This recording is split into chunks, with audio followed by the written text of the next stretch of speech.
This is Pavement Black.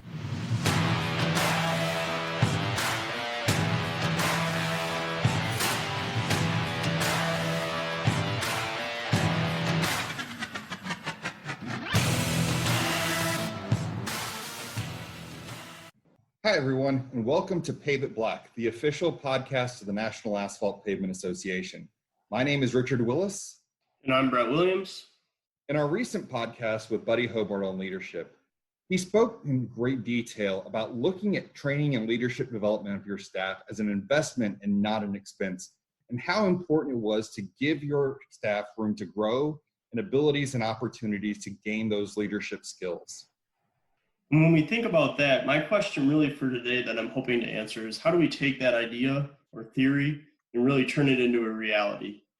So to help us with this conversation, today we've invited Pat Nelson from Lehman-Roberts Company out of Memphis, Tennessee, to be a part of this conversation. Welcome to the podcast, Pat.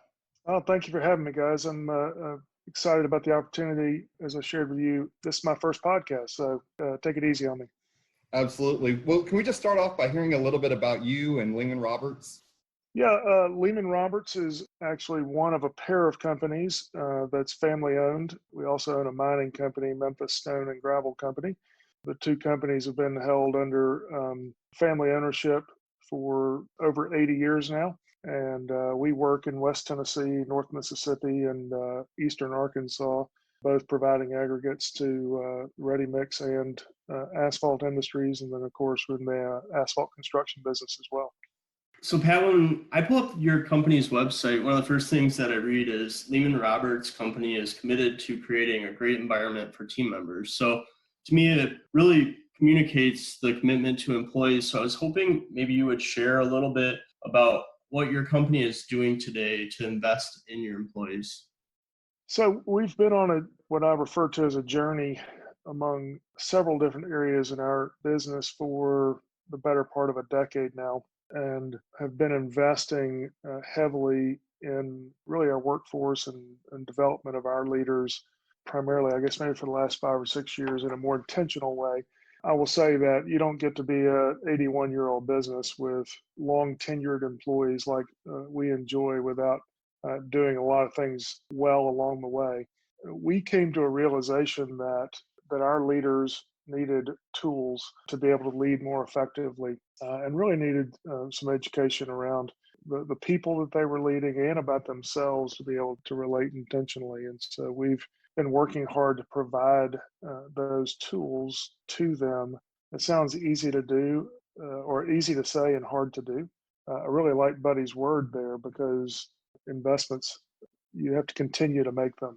And I would imagine, the folks listening to this podcast can relate to this. I think we're guilty as some of, for example, when we go to promote a foreman, the guys that get made a paving foreman are typically your best paving operator. They were the best equipment operator, and that doesn't necessarily mean that they're going to make the best leader or foreman for a crew.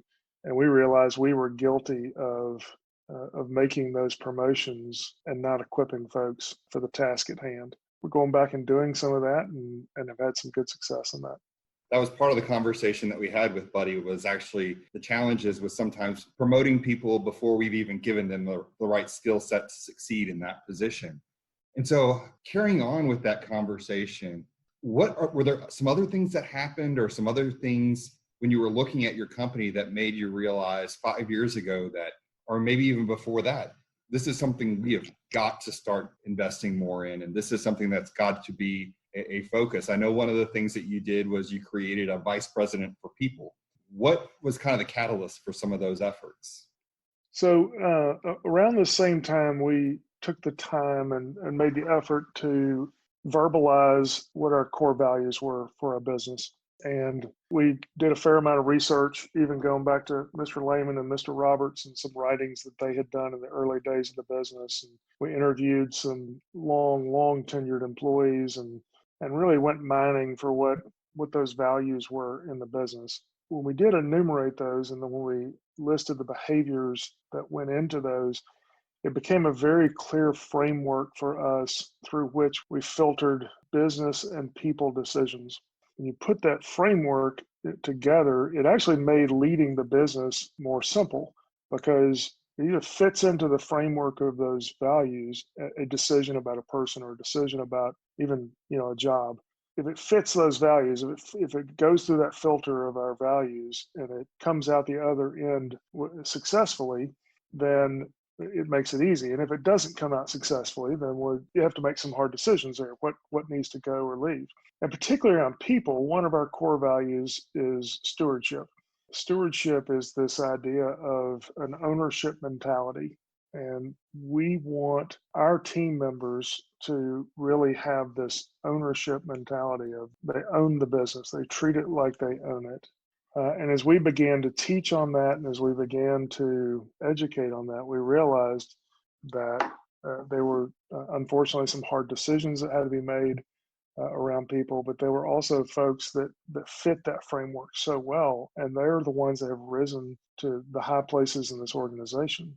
And so giving those folks those tools, investing in them, really became even all the more rewarding because we got to see them flourish inside of those values. One of the most fun things for me is to see somebody in our organization continue to move up and to be rewarded because they are a great fit for those values. Two, they're hungry and they're smart, they're humble, and they're being rewarded for all the right reasons. And it's particularly fun for me to watch folks do that. I'm kind of taking away the answer to this question, but maybe you can expand a little bit on this first question in terms of the programs you've developed to really pass the tools along to the people that are moving into those more senior or management roles. Are those programs yielding the results that you were expecting? And then a secondary question is, and you kind of mentioned it, where these programs can be easy to say, but sometimes difficult to implement.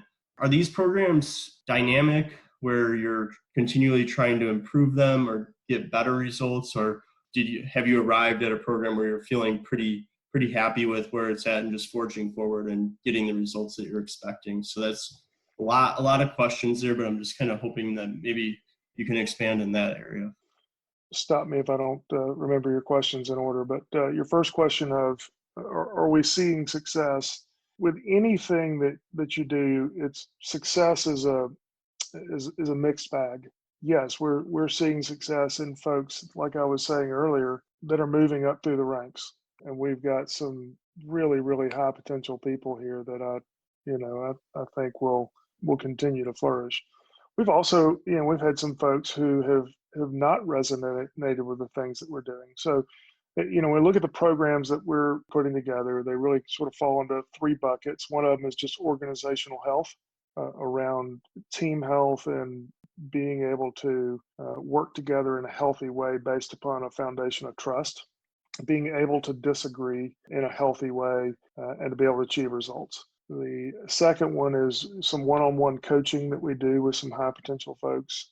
And then the third one is we have I guess you call it a consultant that comes and helps and does some education for us on multiple fronts, really with every leader in the organization. And we call that every assistant foreman and up through the organization. So anybody who's got manager or leading responsibilities. And we do, everything from personality testing there to understanding your personality and other people you're working with, and their personalities, and how all that, begins to fit together in a cohesive way. Teaching folks how to have those hard conversations with somebody.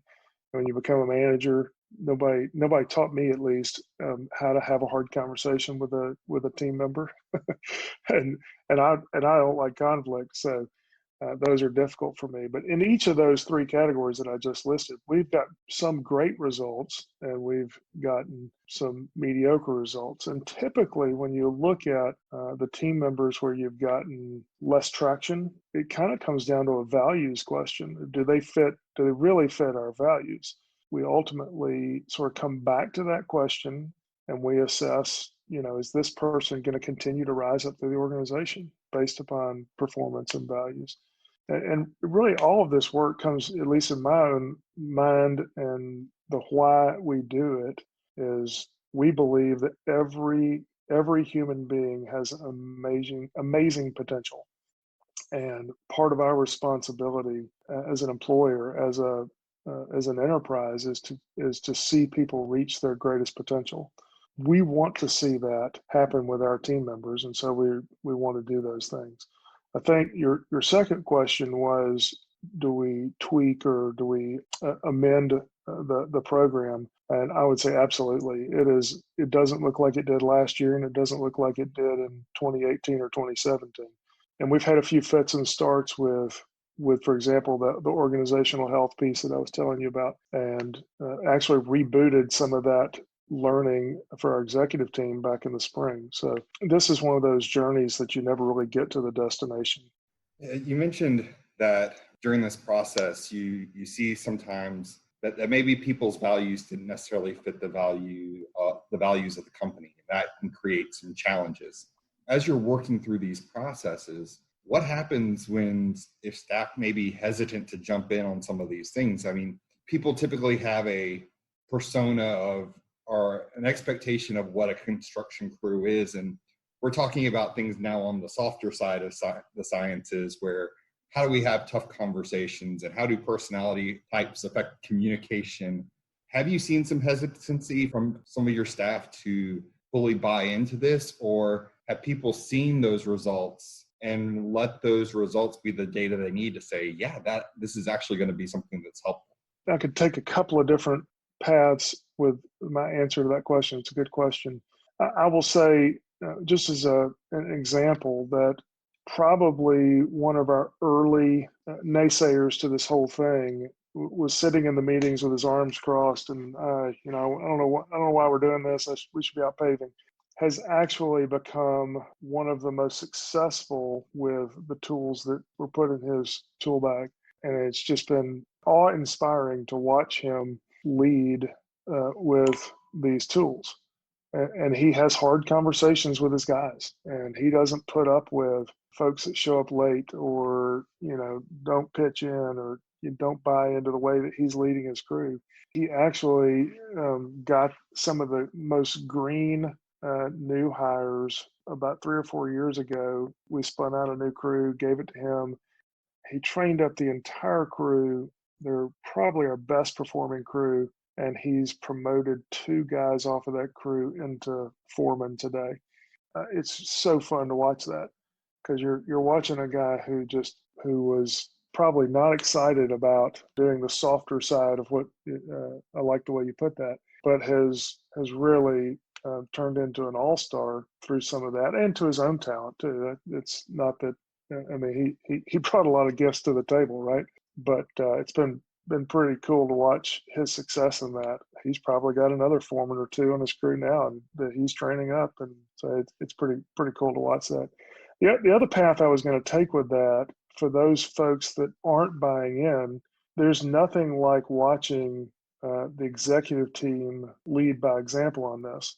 We dismissed somebody earlier this year from the executive team because they weren't walking out those core values that we were talking about. And I think the whole organization was surprised that we did it. If we're really going to live up to what we say who we say we are and what we say we do, it's great for the organization to see that actually lived out. So I'm curious if you could maybe share some future plans or next steps for Lehman-Roberts and these programs in the future. That third leg of the stool that I mentioned, which is intentional leadership development, we're getting ready to begin to work on some 360-degree reviews and some better and more intentional performance management with our team. I don't like performance evaluations, which happen in so many organizations. I've never liked them because I've never felt like they were very effective. And so my own leadership style has been to try to coach daily. I call it run to smoke. And when you ever see smoke out in the organization, let's go run to it before it becomes a fire. And so that has been my model for evaluation, let's call it, is just coach daily. So when you see something great, go praise it. When you see a problem, go deal with it.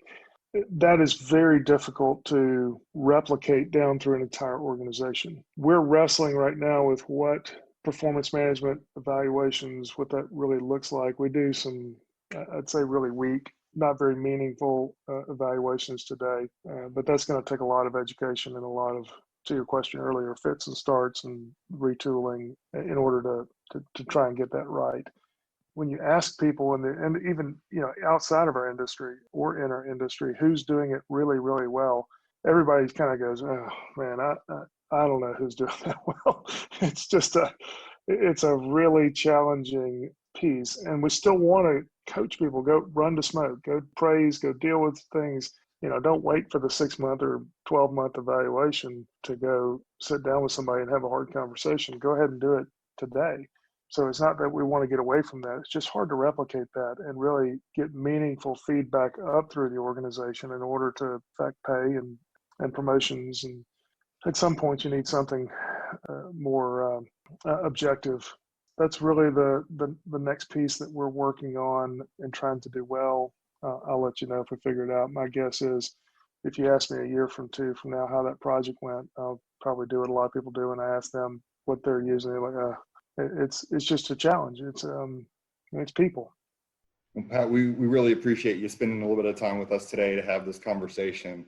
I love seeing on social media y'all highlighting your longstanding employees and talking about your people effectively and really shining a light on them. I think that's an awesome thing y'all do. I appreciate your time today. Well, thank you guys for asking. I really do. Our social media strategy is really, thank you for pointing that out, because that was actually a verbalized strategy to highlight our people and to brag on them, because, man, they're amazing. And what I do know about our industry is that's not just a Lehman-Roberts thing. That's an Asphalt thing. Company after company after company of just amazing men and women. I think ours are better than anybody else's, by the way, but there's some pretty good ones around the industry as well too. So I'm being funny. No, I appreciate it. Yeah, thanks, Pat. This was awesome. Appreciate it. Thank you very much. Thank you very much. Have a nice weekend. Have a great weekend. Thanks. See you. Well, I think today's conversation really provided a lot of insights and interesting discussion. I think the one big takeaway or thing that stuck out to me was when Pat shared this story about having an employee that maybe isn't bought in initially into the program, and how that person ended up becoming almost the poster child for how these programs can really benefit and help somebody and build their skill set and really make them thrive in an organization. So can't just take a initial read on somebody's feedback or how they feel about the program is where it's going to land. The programs really are a process, and they really can feed into everybody, and just being persistent and watching the program grow is really a critical piece. What about you, Richard? What were your takeaways from today? The common thread that I heard throughout the whole discussion or conversation was really, this is a journey. And it's something that they intentionally years ago started with an internal look on what does our company value and what are the values that really should be part of every employee that we have. Then transferring that to the employees and giving them that stewardship mentality. And they've been doing this for 5 years now. And as you heard Pat say it, they haven't arrived. They are continuing to evolve this program, and they're continuing to look at it and try new things. And I think that it's important to realize that this is a process, and it's something that in order to be successful, they thought they needed to do as a company. And just because they haven't, quote unquote, arrived after this amount of time, it's not like they're bailing ship or jumping ship on it. They're continuing to invest. They're continuing to look at how they can grow. I think that that's a great story to tell. I think it's important to realize that you may have an end goal in mind, but just because you haven't made it there yet doesn't mean you give up on it. We just want to thank everyone again for being here with us today. My name is Richard Willis. And I'm Brett Williams. And we just want you to remember, as you're driving around America's highways, someone from our industry paved it black.